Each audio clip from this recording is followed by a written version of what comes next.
শিক্ষক নিয়োগে রাজনৈতিক বিষয় না দেখে মেধার গুরুত্ব দেওয়ার তাগিদ প্রধানমন্ত্রীর। প্রাথমিক থেকে উচ্চশিক্ষা পর্যন্ত ঢেলে সাজানোর ঘোষণা। ভারত নোম্যান্স ল্যান্ড বজায় রেখে কাঁটাতারের বেড়া দিতে চাইলে আলোচনার মাধ্যমে সমাধান, বললেন স্বরাষ্ট্রমন্ত্রী। দ্বিপাক্ষিক সম্পর্ক সার্বভৌম সমতার ভিত্তিতে। আর্থিক খাত কিছুটা জটিল সময় পার করছে বললেন অর্থমন্ত্রী। জানালেন ব্যাংকিং ও ফাইন্যান্সিয়াল খাতের দ্বন্দ্ব নিরসনে উদ্যোগ নেওয়া হবে। দেশে হামে আরো 9 শিশুর মৃত্যু, আক্রান্ত 1192 জন। সাবেক প্রধান উপদেষ্টা ও স্বাস্থ্য উপদেষ্টার বিরুদ্ধে আইনজীবীদের বিক্ষোভ। দেখছিলেন ক্রাউন সিমেন্ট সংবাদ শিরোনাম, এবারে বিস্তারিত। উচ্চশিক্ষিতদের মধ্যেই বেকারদের সংখ্যা বেশি বলে মন্তব্য করেন প্রধানমন্ত্রী তারেক রহমান। বলেছেন, সর্বস্তরের পাঠ্যক্রম ঢেলে সাজানো হবে। সরকার প্রধান বলেন, নৈতিক মূল্যবোধ সম্পন্ন কর্মমুখী শিক্ষা ছাড়া বেকারত্ব নিরসন সম্ভব নয়। শুধু উচ্চশিক্ষার ক্ষেত্রেই নয়, স্কুল পর্যায় থেকে সরকার শিক্ষা কারিকুলামে কারিগরি এবং ব্যবহারিক শিক্ষা বাধ্যতামূলক করার পরিকল্পনা নিয়েছে বলেও জানান প্রধানমন্ত্রী। রিপোর্ট করেছেন সিকান্দার রেহমান। ঢাকা বিশ্ববিদ্যালয়ের নবাব আলী চৌধুরী সিনেট ভবনে বাংলাদেশে উচ্চশিক্ষা রূপান্তর টেকসই উৎকর্ষতার রোডম্যাপ শীর্ষক দিনব্যাপী কর্মশালার উদ্বোধন অনুষ্ঠানে বক্তব্য দেন প্রধানমন্ত্রী তারেক রহমান। তিনি বলেন, উচ্চশিক্ষা ব্যবস্থাকে সময়োপযোগী করতে বর্তমান সরকার অ্যাপ্রেন্টিসশিপ, ইন্টার্নশিপ এবং ইন্ডাস্ট্রি একাডেমিয়া সহযোগিতা বাড়ানোর জন্য কার্যকর পদক্ষেপ নিয়েছে। প্রাথমিকভাবে বিভাগীয় শহরগুলোর বিশ্ববিদ্যালয়গুলোর সঙ্গে স্থানীয় শিক্ষা ও ব্যবসা প্রতিষ্ঠানের সম্পর্ক স্থাপন করে এই কার্যক্রম শুরু করা হচ্ছে। উচ্চশিক্ষা নিয়েও অনেকে বেকার থাকেন, অর্থাৎ বেকারত্বের সংখ্যা আমরা যদি একটু দেখি, উচ্চশিক্ষিতদের মধ্যেই মনে হয় বেশি। এর কারণ সম্পর্কে নানা মতামত রয়েছে, তবে মনে হয় একটি ব্যাপারে কম বেশি সকলেই একমত। একাডেমিক শিক্ষা অর্জনের পাশাপাশি দক্ষতা অর্জন করতে না পারাই মনে হয় শিক্ষিতদের মধ্যে বেকারের হার বেশি হওয়ার কারণ, খুব সম্ভবত। এবং সেজন্যই বর্তমান সরকার মনে করে প্রাথমিক সিলেবাস থেকে শুরু করে উচ্চতর পর্যায় পর্যন্ত আমাদের শিক্ষা কারিকুলামগুলো একটু নতুনভাবে সাজানো বোধহয় এখন সময়ের দাবি। বর্তমান সরকারের উদ্যোগের কথা বলতে গিয়ে প্রধানমন্ত্রী বলেন, কলেজ ও বিশ্ববিদ্যালয়ে ইনোভেটিভ বিজনেস আইডিয়া বাণিজ্যিকীকরণ করতে প্রতিযোগিতামূলক প্রক্রিয়ায় সিড ফান্ডিং বা ইনোভেশন গ্রান্ট প্রদান করার উদ্যোগ নেওয়া হয়েছে। এর উদ্দেশ্য হচ্ছে ক্যাম্পাস থেকে ব্যবসায়িক উদ্যোক্তা তৈরি করা, ফলে এই উদ্যোক্তারা নতুন এবং সৃজনশীল ব্যবসায়িক ধারণা বাস্তবায়ন করে দেশের অর্থনীতিতে অবদান রাখতে পারবেন। শিক্ষার্থী থাকা অবস্থায় কর্মদক্ষতা অর্জনের ফলে এমনও হতে পারে একজন শিক্ষার্থী চাকরির জন্য অপেক্ষা না করে নিজেই একজন উদ্যোক্তা হিসাবে বরং আরো কয়েকজনের কর্মসংস্থানের ব্যবস্থা করতে সক্ষম হবেন।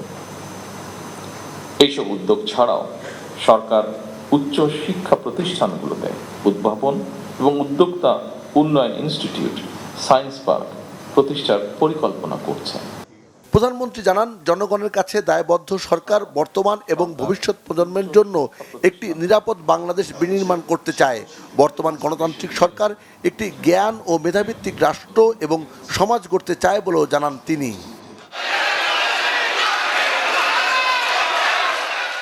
এদিকে ঢাকা বিশ্ববিদ্যালয়ের শিক্ষার্থীদের সাথে মত বিনিময় করেছেন প্রধানমন্ত্রী তারেক রহমান।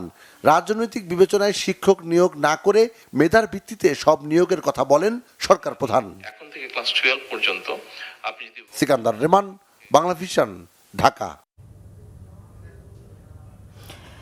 রোহিঙ্গা সমস্যা সমাধানে ওআইসিভুক্ত দেশগুলোর সমর্থন চেয়েছেন প্রধানমন্ত্রী তারেক রহমান। ঢাকায় নিযুক্ত ওআইসিভুক্ত দেশগুলোর রাষ্ট্রদূত ও হাইকমিশনাররা সচিবালয়ের সৌজন্য সাক্ষাৎ করতে গেলে প্রধানমন্ত্রী তার এই প্রত্যাশা ব্যক্ত করেন। সাক্ষাতে প্রধানমন্ত্রীর দায়িত্ব গ্রহণ করায় তারেক রহমানকে অভিনন্দন জানান কূটনৈতিকরা। ওআইসি সদস্য রাষ্ট্রগুলো বাংলাদেশের সঙ্গে বিনিয়োগ, বাণিজ্য, শিক্ষা, স্বাস্থ্য, টেক্সটাইল ও ওষুধ শিল্প সহ নানা খাতে সম্পর্ক জোরদার করার পাশাপাশি বাংলাদেশের পাশে থাকা দৃঢ় প্রত্যয় ব্যক্ত করেন। প্রধানমন্ত্রী ওআইসি সদস্য দেশগুলোকে তাদের সমর্থনের জন্য সরকার ও জনগণের পক্ষ থেকে ধন্যবাদ জানান। তিনি শহীদ প্রেসিডেন্ট জিয়াউর রহমানের সময় ওআইসিভুক্ত দেশগুলোর সাথে বাংলাদেশের ভ্রাতৃত্বপূর্ণ সম্পর্কের কথা স্মরণ করেন এবং ভবিষ্যতে তা আরও জোরদারে আশা ব্যক্ত করেন।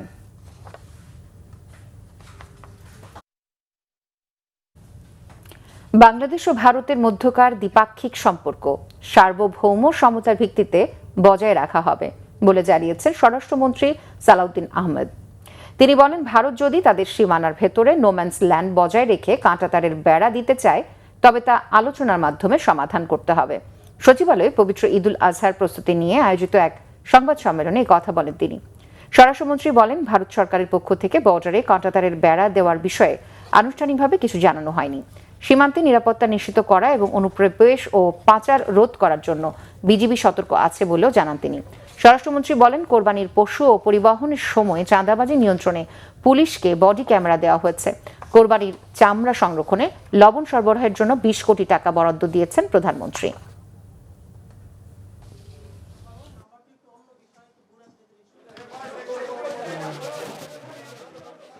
বাংলাদেশের সার্বভৌমত্ব আরেকটি দেশের সার্বভৌমত্ব, এটা হচ্ছে on the basis of sovereign equality আমরা দুই দেশের সাথে সম্পর্ক বজায় রাখি। এখন কোনো দেশের অঙ্গরাজ্যের একটা নির্বাচন, স্থায়ী নির্বাচন কি হলো, তার ফলাফল কি হলো, সেটার প্রভাব কি হবে, সেটা তাদের সম্পূর্ণ আভ্যন্তরীণ ব্যাপার।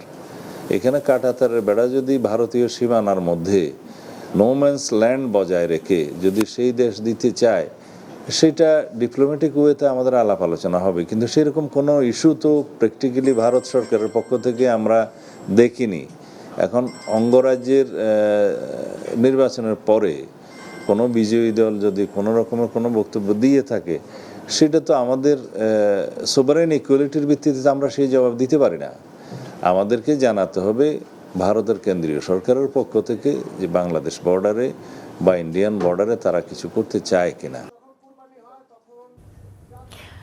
সীমান্তে বাংলাদেশি হত্যা বন্ধে সরকারকে কার্যকরী পদক্ষেপ নেওয়ার আহ্বান জানিয়েছেন জাতীয় নাগরিক পার্টির আহ্বায়ক ও বিরোধী দলীয় চিফ হুইপ নাহিদ ইসলাম। রাজধানীর কাকরাইলে ইনস্টিটিউট অফ ডিপ্লোমা ইঞ্জিনিয়ার্সে এনসিপি সমর্থিত সংগঠন ন্যাশনাল ওলামা অ্যালায়েন্স আয়োজিত শাপলা গণহত্যা বিচারহীনতার এক যুগ শীর্ষক আলোচনা সভায় তিনি কথা বলেন। নাহিদ বলেন, বাংলাদেশের রাজনীতিতে বড় ক্ষত তৈরি করেছে শাপলা গণহত্যা। এই গণহত্যা ঠেকাতে পারলে জুলাই গণহত্যা হতো না। সে সময় জবাবদিহিতার আওতায় আনতে পারলে জুলাই গণহত্যা করার সাহস পেত না ফ্যাসিস্ট সরকার। অনুষ্ঠানে হেফাজতে ইসলামের নায়েবে আমির মৌলানা আহমদ আলী কাশেমি সহ এনসিপি নেতারা উপস্থিত ছিলেন। অনুষ্ঠানে বক্তারা কথা বলেন সীমান্ত পরিস্থিতি নিয়েও। আমরা দেখছি যে আমাদের সীমান্তে আবারও হত্যাকাণ্ড হচ্ছে এবং সীমান্তে আবারও নতুন করে কাঁটাতার দেওয়া হচ্ছে। তো সীমান্তে কাঁটাতার দিয়ে এবং সীমান্তে আমার দেশের জনগণকে হত্যা করে কেউ যদি বন্ধুত্বের কথা বলে, তার সাথে বন্ধুত্ব সম্ভব না। কাঁটাতার দিয়ে কারোর সাথে বন্ধুত্ব করা যায় না এবং আমরা বিশ্বাস করি এই কাঁটাতার সেই দেশের জনগণই একদিন উপড়ে ফেলে বাংলাদেশের জনগণের সাথে বন্ধুত্ব করবে এবং বাংলাদেশের সীমান্তকে রক্ষা করার দায়িত্ব এই সরকারের এবং এই দেশের জনগণের। যদি সরকার ব্যর্থ হয়, জনগণ সেই দায়িত্ব কিন্তু নিজ হাতে তুলে নেবে। চাঁপাইনবাবগঞ্জে সোনা মসজিদ স্থলবন্দর দিয়ে টানা 11 দিন ধরে ভারত থেকে পাথর আমদানি বন্ধ। এতে স্থবিরতা নেমে এসেছে বন্দরে। ক্ষতির মুখে আমদানিকারক, শ্রমিক ও সংশ্লিষ্ট ব্যবসায়ীরা। বাংলাদেশি আমানতকারীদের অভিযোগ, ভারতীয় ও একজন রফতানিকারকের একতরফা সিদ্ধান্তের কারণে এই সংকট। আমদানিকারকদের সঙ্গে কোনো আলোচনা ছাড়াই মাহতিপুর কাস্টমস কর্তৃপক্ষের নাম দিয়ে পাথরের এলসি ভ্যালু প্রতি টনে $13 থেকে বাড়িয়ে $15 নির্ধারণ করা হয়েছে। প্রতিবাদে গত 2 মে থেকে পাথর রফতানি কার্যত বন্ধ। আমদানিকারকরা বলছেন, আগে থেকেই তারা লোকসানে। নতুন করে এলসি ভ্যালু বাড়ানোয় সংকট আরও গভীর হয়েছে। বিষয়টির দ্রুত সমাধানের আশ্বাস দিয়েছেন ভারতীয় সহকারী হাইকমিশনার। আর্থিক খাত কিছুটা জটিল সময় পার করছে বলে মন্তব্য করেছেন অর্থমন্ত্রী আমির খসরু মাহমুদ চৌধুরী। এজন্য ব্যাংকিং ও ফাইন্যান্সিয়াল খাতের দ্বন্দ্ব নিরসনে কাজ করা হবে বলে জানান তিনি। রাজধানীর একটি হোটেলে Bangladesh startup investment company BSIC আয়োজিত অঙ্কুর বাংলাদেশ ফান্ড 1 উদ্বোধনী অনুষ্ঠানে এ কথা বলেন তিনি। অনুষ্ঠানে বাংলাদেশ ব্যাংকের গভর্নর জানান, 30 জুন থেকে বাংলা QR বাধ্যতামূলক করা হচ্ছে। বিস্তারিত মামুন আবদুল্লাহর রিপোর্টে। চলতি অর্থবছরের প্রথম 9 মাসে ভাটা পড়েছে বিদেশি বিনিয়োগ।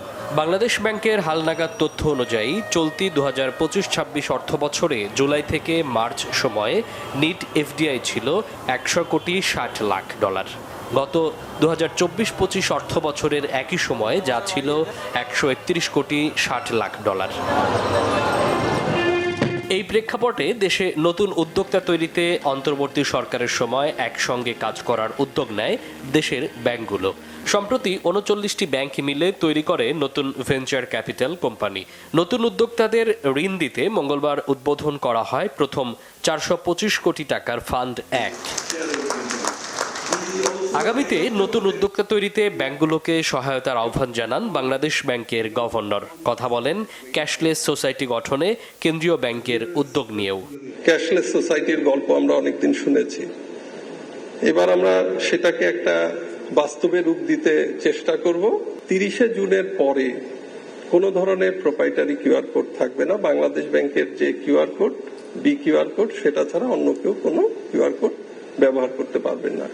এর ফলে একজন অপারেটরের মার্চেন্টের সাথে আরেকজন অপারেটরের ক্লায়েন্ট খুব সহজে লেনদেন করতে পারবে। আমরা আশা করছি যে এভাবে হয়তো আমরা একটা ক্যাশলেস সোসাইটির দিকে যাব। আর্থিক খাতের বর্তমান অবস্থা সম্পর্কে কথা বলেন অর্থমন্ত্রী। জানান, এ খাতে কোনো রাজনৈতিক হস্তক্ষেপ করবে না সরকার। ব্যাংকিং সেক্টর, ফাইন্যান্সিয়াল সেক্টরে যে একটা সমস্যা সৃষ্টি হয়েছে, সেখান থেকে বেরিয়ে আসতে হবে আমাদেরকে। বিকজ প্রাইভেট সেক্টর যদি আন্ডার ফান্ডিং হয়, ব্যাংকগুলো যদি আন্ডার ক্যাপিটালাইজ থাকে, at the end of the day আমরা অ্যাচিভ করতে পারবো না। একটু পেইনফুল পিরিয়ডের মাধ্যমে আমরা যাচ্ছি। সবাই আপনারা জানেন ব্যাংকিং সেক্টরে কি হয়েছে, ক্যাপিটাল মার্কেটে কি হয়েছে। আমি ওই সমস্ত মন্তব্য করতে চাই না, বাট ইনশাআল্লাহ we are on the path of recovery and we have set hour course. সিদ্ধান্ত নিয়েছি অর্থনৈতিক সেক্টরে, ফিনান্সিয়াল সেক্টর সহ রিলেটেড ইকোনমিক সেক্টরে আমরা কোনো ধরনের রাজনৈতিক ইন্টারফারেন্সে যাব না, কোনো ধরনের রাজনৈতিক অ্যাপয়েন্টমেন্ট হবে না। এই উদ্যোগের মাধ্যমে তরুণ উদ্যোক্তারা সহজে অর্থায়নের সুযোগ পাবে এবং নতুন কর্মসংস্থান সৃষ্টি হবে বলে জানান অর্থমন্ত্রী। মামুন আব্দুল্লাহ, বাংলা ভিশন, ঢাকা। বিরোধী দলীয় নেতা ও জামায়াত আমির ডক্টর শফিকুর রহমান বলেছেন, মধ্যস্বত্বভোগী এবং চাঁদাবাজের কারণে দেশের বাজারগুলো অস্থির। সকালে মিরপুর শাহ আলী পাইকারি বাজার পরিদর্শনে গিয়ে কথা বলেন ডক্টর শফিকুর রহমান। অভিযোগ করেন, সিন্ডিকেটের কারণে কৃত্রিমভাবে দ্রব্যমূল্যের ঊর্ধ্বগতি তৈরি হয়েছে। এ সময় বাজার নিয়ন্ত্রণে সরকারকে উদ্যোগী হবার আহ্বান জানান তিনি। জনগণের জন্য বাজার পরিস্থিতি সহনীয় করতে সংসদে এবং সংসদের বাইরে বিরোধী দল সোচ্চার থাকবে বলেও মন্তব্য করেন ডক্টর শফিক। পাইকারি বাজার ঘুরে দেখার সময় ব্যবসায়ীদের সাথে কথা বলেন তিনি। শোনেন তাদের বিভিন্ন সমস্যার কথা।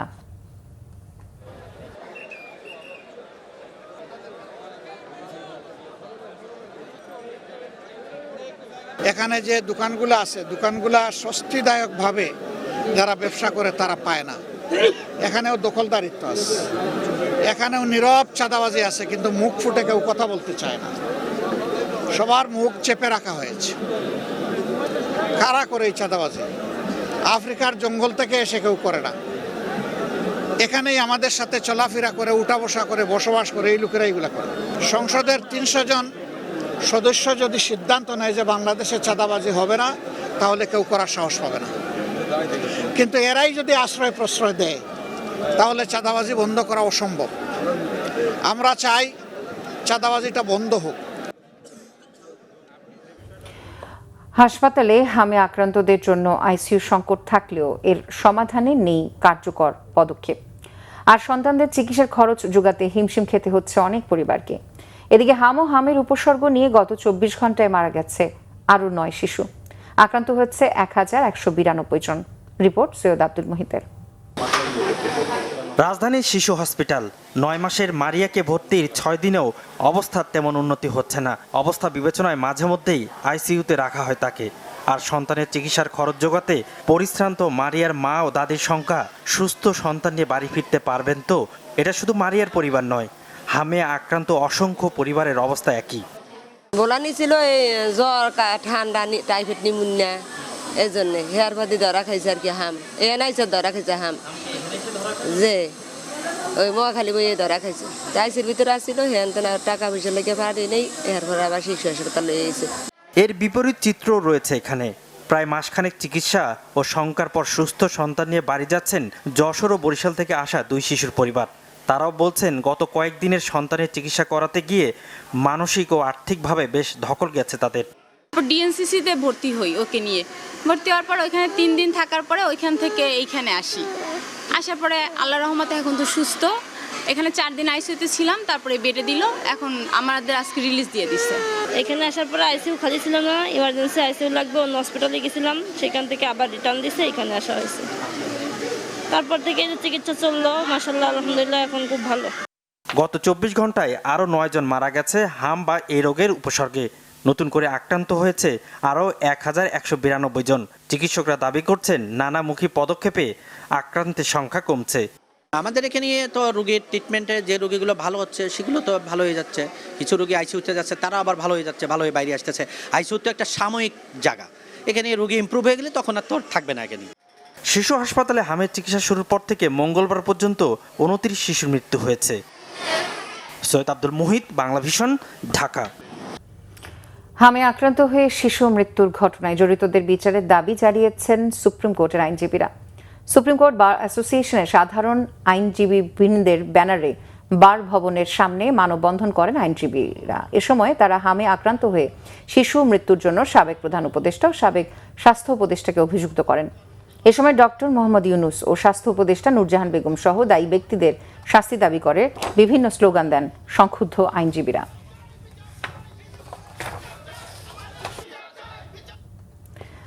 দেশে হামের সংক্রমণ, টিকার সংকট এবং সামগ্রিক পরিস্থিতি পর্যালোচনায় একটি তদন্ত কমিটি গঠন করা হবে বলে জানিয়েছেন প্রধানমন্ত্রীর তথ্য ও সম্প্রচার উপদেষ্টা ডক্টর জাহিদুর রহমান। মঙ্গলবার সচিবালয় তথ্য অধিদপ্তরের সম্মেলন কক্ষে সরকারের বিভিন্ন কার্যক্রমের অগ্রগতি নিয়ে আয়োজিত সাপ্তাহিক ব্রিফিংয়ে তিনি এই তথ্য জানান। বলেন, হামের প্রাদুর্ভাব ও বর্তমান সংকটের কারণে অনুসন্ধানে দেশীয় ও আন্তর্জাতিক বিশেষজ্ঞদের সমন্বয়ে তদন্ত কমিটি গঠন করা হবে। বিষয়টি নিয়ে প্রধানমন্ত্রীর সঙ্গে আলোচনা হয়েছে। তিনি জানান, হামে এরই মধ্যে 4 শতাধিক শিশুর মৃত্যু হয়েছে, যা অত্যন্ত উদ্বেগজনক। কেন হামের টিকা সংকট তৈরি হলো, টিকা কার্যক্রমে কোনো অবহেলা বা ত্রুটি ছিল কিনা, এসব বিষয় তদন্তে গুরুত্ব পাবে। তদন্তে কোনো ধরনের অনিয়ম বা দায়িত্বে অবহেলার প্রমাণ পাওয়া গেলে সংশ্লিষ্টদের বিরুদ্ধে আইন অনুযায়ী ব্যবস্থা নেওয়া হবে বলেও সতর্ক করেন তথ্য উপদেষ্টা।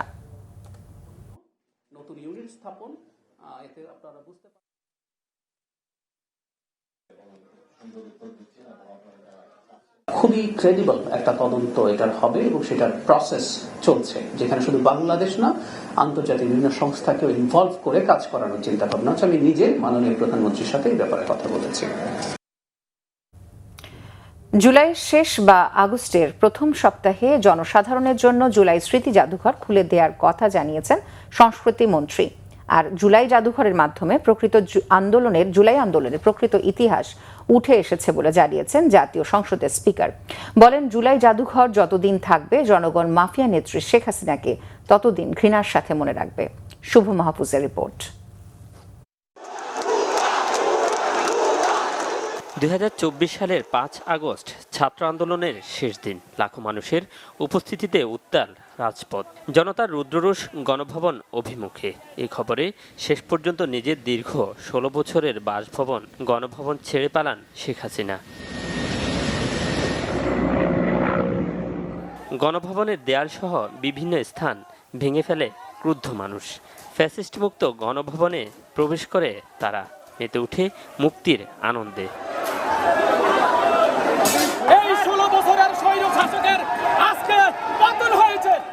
কিছুদিন পরিত্যক্ত থাকলেও পরে এই ভবনটিকে জুলাই স্মৃতি জাদুঘরে রূপান্তরের সিদ্ধান্ত নেয় অন্তর্বর্তী সরকার। এর নির্মাণ কাজে বরাদ্দ করা হয় 116 কোটি টাকা। নির্মাণ কাজ শেষে এখন এটি সর্বসাধারণের জন্য খুলে দেওয়ার অপেক্ষায়। মঙ্গলবার সকালে জাতীয় সংসদের speaker Hafiz Uddin Ahmad, deputy speaker Kaiser Kamal ও সংস্কৃতিমন্ত্রী নিতাই রায় চৌধুরী জুলাই স্মৃতি জাদুঘর পরিদর্শন করেন। এ সময় সংস্কৃতিমন্ত্রী জানান, জুলাইয়ের শেষ বা আগস্টের প্রথম সপ্তাহে জাদুঘরটি উদ্বোধন করবেন প্রধানমন্ত্রী। মাননীয় প্রধানমন্ত্রী একটা সময় নির্ধারণ করে দেবেন, তার নির্ধারিত সময় অনুযায়ী তাকে দিয়ে আমরা জাদুঘরটা ওপেন করব। জাদুঘরটির গুরুত্ব নিয়ে কথা বলেন স্পিকার ও ডেপুটি স্পিকার। যাদেরকে তিনি হত্যা করেছেন সেই সব শহীদদের পিতামাতাকে তিনি সান্ত্বনা দিচ্ছেন যে তিনি খুঁজে বের করে তাদেরকে পরিবারের কাছে ফিরিয়ে দেবেন সেই শহীদকে, অথচ তিনি ভালোভাবে জানেন যে তাদেরকে 2-4 দিন আগেই হত্যা করা হয়েছে। অভিনয় পারদর্শী এই নেত্রী বাংলাদেশের ইতিহাসে চিরকাল কলঙ্কিত হয়ে থাকবেন এবং এই জাদুঘর যতদিন থাকবে এই মাফিয়া নেত্রী, এই মাফিয়া দলের হত্যাকাণ্ড সম্পর্কে মানুষ এখানে এসে তাদের প্রতি থুতু নিক্ষেপ করবে। এই জাদুঘর শতাব্দীর জন্য একটা শিক্ষণীয়, ফেসিজম থেকে বাংলাদেশের দামাল ছেলেরা ফেসিজম মুক্ত বাংলাদেশ কিভাবে প্রতিষ্ঠিত করেছেন, এই জাদুঘর হচ্ছে তার প্রতিবিম্ব। জুলাই যোদ্ধারাও ঘুরে দেখেন নবনির্মিত জাদুঘরটি। যাদেরকে তিনি হত্যা করেছেন। শুভ মাহফুজ, বাংলা ভিশন, ঢাকা। দেশীয় সাংস্কৃতিক সংসদের প্রতিষ্ঠাকালীন কেন্দ্রীয় সভাপতি, সাহিত্যিক ও শিক্ষাবিদ ডক্টর আজম ওবায়দুল্লাহর স্মরণে আলোচনা ও দোয়া হয়েছে। বিকেলে জাতীয় প্রেস ক্লাবে ওবায়দুল্লাহর প্রথম মৃত্যুবার্ষিকী উপলক্ষে এই অনুষ্ঠানের আয়োজন করে দেশীয় সাংস্কৃতিক সংসদ। এতে প্রধান অতিথি ছিলেন জামায়াতে ইসলামের সেক্রেটারি জেনারেল অধ্যাপক মিয়া গোলাম পরওয়ার। তিনি বলেন, ওবায়দুল্লাহ সুস্থ ধারার সাহিত্য সাংস্কৃতিক বিকাশে আমৃত্যু কাজ করে গেছেন। বহুমুখী প্রতিভার অধিকারী এই ব্যক্তিত্বের রেখে যাওয়া কাজ এগিয়ে নিতে সবার প্রতি আহ্বান জানান তিনি। বলেন, সমাজকে সুন্দর করতে ওবায়দুল্লাহর চেষ্টা যেন বৃথা না হয়, সেদিকে দেশীয় সাংস্কৃতিক সংসদকে লক্ষ্য রাখতে হবে। একই সাথে ওবায়দুল্লাহর সৃষ্টি ও দেখানো পথ ধরে দেশের সংস্কৃতিকে এগিয়ে নেওয়ার আহ্বান জানান অধ্যাপক মিয়া গোলাম পরওয়ার। আরও 2 মামলায় জামিন পেলেন সাবেক প্রধান বিচারপতি ABM খায়রুল হক। ফলে আপাতত কারামুক্তিতে আইনগত কোনো বাধা নেই বলে জানিয়েছেন তার আইনজীবীরা। জুলাই গণ অভ্যুত্থানের সময় ঢাকার যাত্রাবাড়ি ও আদাবর থানার আলাদা 2টি হত্যা মামলায় মঙ্গলবার বিচারপতি KM জাহিদ সরওয়ার কাজল ও বিচারপতি শেখ আবু তাহেরের হাইকোর্ট বেঞ্চ অন্তর্বর্তী জামিনের এই আদেশ দেন। এর আগে জুলাই আন্দোলনের সময় যুবদল কর্মী হত্যা, তত্ত্বাবধায়ক সরকারের রায় জালিয়াতি, দুর্নীতিসহ 5 মামলায় জামিন পেয়েছিলেন খায়রুল হক। গত বছরের 24 জুলাই রাজধানী ধানমন্ডির বাসা থেকে খায়রুল হককে গ্রেফতার করে পুলিশ। পরে তাকে জুলাই আন্দোলনের সময় ঢাকার যাত্রাবাড়িতে যুবদল কর্মী আব্দুল কাইয়ুম আহাদ হত্যা মামলায় গ্রেফতার দেখানো হয়। আসন্ন সুপ্রিম কোর্ট আইনজীবী সমিতি নির্বাচন বয়কট করার ঘোষণা দিয়েছেন। প্রার্থিতা বাতিল হওয়া আইনজীবীরা। একই সাথে সাধারণ আইনজীবীদেরও ভোটদান থেকে বিরত থাকার আহ্বান জানান তারা। মঙ্গলবার সুপ্রিম কোর্টের সিনিয়র আইনজীবী ব্যারিস্টার মোকসেদুল ইসলাম বলেন, নির্বাচনে প্রতিদ্বন্দ্বিতাকারীদের বিরুদ্ধে কোনো অভিযোগ নেই তার। পাতানো নির্বাচনে অংশগ্রহণ না করতে আইনজীবীদের প্রতি আহ্বান জানান তিনি। নির্বাচনের প্রার্থিতা বাতিলের বিরুদ্ধে আইনি লড়াইয়ে যাবেন কিনা এমন প্রশ্নে মোকসেদুল ইসলাম বলেন, আদালতে ভ্রাতৃত্ব বজায় রাখতে এই সংঘর্ষ এড়াতে লড়াইয়ে যায়নি প্রার্থিতা বঞ্চিত আইনজীবীরা, তাই ভোট বর্জন করা ছাড়া কোনো উপায় নেই বলেও মনে করেন তারা। সোমবার প্রার্থিতা পরিচিতি অনুষ্ঠানে আইনমন্ত্রীর আগমনে আইনের স্পষ্টত লঙ্ঘন বলেও অভিযোগ করেন প্রার্থিতা বাতিল হওয়া আইনজীবীরা। আগামীকাল বুধবার ও বৃহস্পতিবার অনুষ্ঠিত হবে সুপ্রিম কোর্ট আইনজীবী সমিতি নির্বাচন।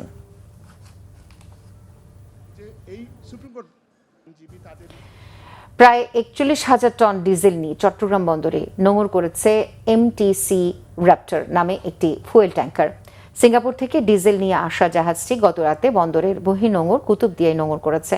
ট্যাঙ্কারের স্থানীয় শিপিং এজেন্ট প্রাইড শিপিং লাইসেন্সের ম্যানেজিং ডিরেক্টর নজরুল ইসলাম জানান, বাংলাদেশ পেট্রোলিয়াম কর্পোরেশন বিপিসির জন্য আনা ডিজেল বহির্নোঙরে প্রথম লাইটারিং করে পতেঙ্গার ডলফিন জেটিতে নেওয়া হবে। এর আগে 6 মে বুধবার বহির্নোঙরে নোঙর করেছিল সৌদি আরব থেকে 1,395 টন অপরিশোধিত জ্বালানি তেল নিয়ে আসা MT নিনেমিয়া। মধ্যপ্রাচ্যের যুদ্ধ শুরুর পর এটি ছিল দেশে আসা অপরিশোধিত জ্বালানি তেলের প্রথম চালান। এসব তেল পরিশোধন করা হচ্ছে রাষ্ট্রায়ত্ত একমাত্র জ্বালানি তেল শোধনাগার ইস্টার্ন রিফাইনারিতে। বিবিসি জানিয়েছে, জ্বালানি নিরাপত্তা বাড়াতে সরকার উদ্যোগ নিয়েছে। মজুদ বাড়ানোর পাশাপাশি বিকল্প রুট ও উৎস থেকে জ্বালানি তেল সংগ্রহের প্রচেষ্টা চলছে। যুক্তরাষ্ট্র ও ইরানের মধ্যে যুদ্ধবিরতি এখন লাইফ সাপোর্টে, জানিয়েছেন মার্কিন প্রেসিডেন্ট ডোনাল্ড ট্রাম্প। সোমবার হোয়াইট হাউসে এক অনুষ্ঠানে প্রেসিডেন্ট ট্রাম্প সাংবাদিকদের বলেন, তেহরানের দেয়া প্রস্তাবটি অত্যন্ত দুর্বল। প্রস্তাবটিকে আবর্জনার সাথে তুলনা করেন তিনি। আলোচনায় যুক্ত ঘনিষ্ঠ সূত্রের বরাত দিয়ে মার্কিন গণমাধ্যমগুলো বলছে, হরমুজ প্রণালীতে চলমান অবরোধ এবং ইরানের নেতৃত্ব নিয়ে হতাশ মার্কিন প্রেসিডেন্ট। হরমুজ প্রণালীর সংকট পরমাণু আলোচনা এগিয়ে নিতে বাধা দিচ্ছে বলেও মনে করছেন তিনি। আর এই কারণে আবারও ইরানে বড় ধরনের হামলা চালাতে পারেন ডোনাল্ড ট্রাম্প, এমনটি মনে করছেন অনেকে। এদিকে ইরানের পার্লামেন্ট স্পিকার বাগের গালিবাফ বলেছেন, যুক্তরাষ্ট্রের যে কোনো আগ্রাসনের জবাব দিতে প্রস্তুত ইরান। যে কোনো ভুল সিদ্ধান্তের পরিণতি কতটা ভয়াবহ হতে পারে যুক্তরাষ্ট্রকে সেই বিষয়টিও স্মরণ করিয়ে দেন তিনি। অন্যদিকে লেবাননে হামলা ও হত্যাযজ্ঞ অব্যাহত রেখেছে ইসরায়েলি বাহিনী। আবারও ঢাকা টেস্ট প্রসঙ্গ। ঢাকা টেস্ট জয়ে গত কয়েক মাসের কঠোর পরিশ্রমের ফল। একই সাথে এই জয়ে টেস্ট ক্রিকেটে ধীরে ধীরে উন্নতির চিত্র তুলে ধরছে দল, বলেছেন টাইগার অধিনায়ক নাজমুল হোসেন শান্ত। শেষ দিনে দ্রুত ইনিংস ঘোষণা করে পাকিস্তানকে টার্গেট দেয়া প্রসঙ্গে শান্ত বলেন, আত্মবিশ্বাস ছিল বলেই সিদ্ধান্তটা নিয়েছেন। বাংলাদেশের বোলিং আক্রমণ এখন অনেক মানসম্পন্ন। জয়ের কৃতিত্ব বোলারদের দিয়েছেন টাইগার অধিনায়ক। যদিও দারুণ ব্যাটিং করে ম্যান অব দ্য ম্যাচ হয়েছেন শান্ত। একই সাথে 17 টেস্টে 7টিতে জয়, মুশফিক রহিমকে ছাড়িয়ে বাংলাদেশের সফলতম টেস্ট অধিনায়ক এখন শান্ত। স্টার্টটা দিয়েছিল, যেভাবে টির পরে এসে বোলিং শুরু করেছে, ওই 4-5 ওভার স্পেলটা আসলে মোমেন্টামটা আমার দিয়েছে, ফলোড বাই নাহিদ রানা। তো রানার আমরা জানি যে ও কত স্পেশাল এবং কত জোরে বল করে, এবং তার সাথে স্কিলটাও স্লোলি ডেভেলপ হচ্ছে। সো অনেক এনজয় করেছে, এবং অপোনেন্ট যেভাবে ভয় পাচ্ছিল ওর এগেনস্টে, এটা দেখতে অবশ্যই ভালো লাগে। সো খুবই খুশি ও যেভাবে টিমের জন্য কন্ট্রিবিউট করছে রেগুলার। ইচ্ছা থাকবে যে ও রেগুলার এভাবে টিমের জন্য কন্ট্রিবিউট করবে। আজকে সকাল থেকে আমাদের একটা মেসেজ ছিল যে আমরা খেলাটা জেতার জন্য খেলবো, সিচুয়েশন যেরকমই থাক। টি ব্রেকেও কোচ ওই মেসেজটাই দিয়েছে, এবং আমরা সবাই ওই বিশ্বাসটা নিয়ে ঢুকেছিলাম যে এখান থেকে আমরা খেলাটা জিতবো, এবং যদি না জিততে পারি তাহলে ওদের যেন কষ্ট হয় খেলাটা সেভ করতে। প্রথমত অস্ট্রেলিয়া, ইন্ডিয়া, ইংল্যান্ড এরকম টিম হয় নাই। আমার মনে হয় যে ভালো 5টা বোলার আছে, এই জন্য এই সাহসগুলা নিতে পারছি। সংবাদ শেষ করব ক্রাউন সিমেন্ট শিরোনামগুলো আরো একবার জানিয়ে। শিক্ষক নিয়োগে রাজনৈতিক বিষয় না দেখে মেধার গুরুত্ব দেওয়ার তাগিদ প্রধানমন্ত্রীর। প্রাথমিক থেকে উচ্চশিক্ষা পর্যন্ত ঠেলে সাজানোর ঘোষণা। ভারত নোম্যান্স ল্যান্ড বজায় রেখে কাঁটাতারের বেড়া দিতে চাইলে আলোচনার মাধ্যমে সমাধান, বললেন স্বরাষ্ট্রমন্ত্রী। দ্বিপাক্ষিক সম্পর্ক সার্বভৌম সমতার ভিত্তিতে। আর্থিক খাত কিছুটা জটিল সময় পার করছে বললেন অর্থমন্ত্রী। জানালেন ব্যাংকিং ও ফাইন্যান্সিয়াল খাতের দ্বন্দ্ব নিরসনে উদ্যোগ নেওয়া হবে। দেশে হামে আরো 9 শিশুর মৃত্যু, আক্রান্ত 1192 জন। সাবেক প্রধান উপদেষ্টা ও স্বাস্থ্য উপদেষ্টার বিরুদ্ধে আইনজীবীদের বিক্ষোভ। এই ছিল এখনকার মতো। পরের সংবাদ রাত 10:30টায়। এর আগে 9টায় রয়েছে নিউজ 20 দেখার আমন্ত্রণ রইল। এছাড়া বাংলাভিশন সংবাদ ও সংবাদ সংশ্লিষ্ট অনুষ্ঠান দেখতে ভিজিট করুন www.bbnews24.com ও facebook.com/banglavisionnews এবং সাবস্ক্রাইব করুন youtube.com/banglavisionnews। ধন্যবাদ এতক্ষণ সাথে থাকার জন্য।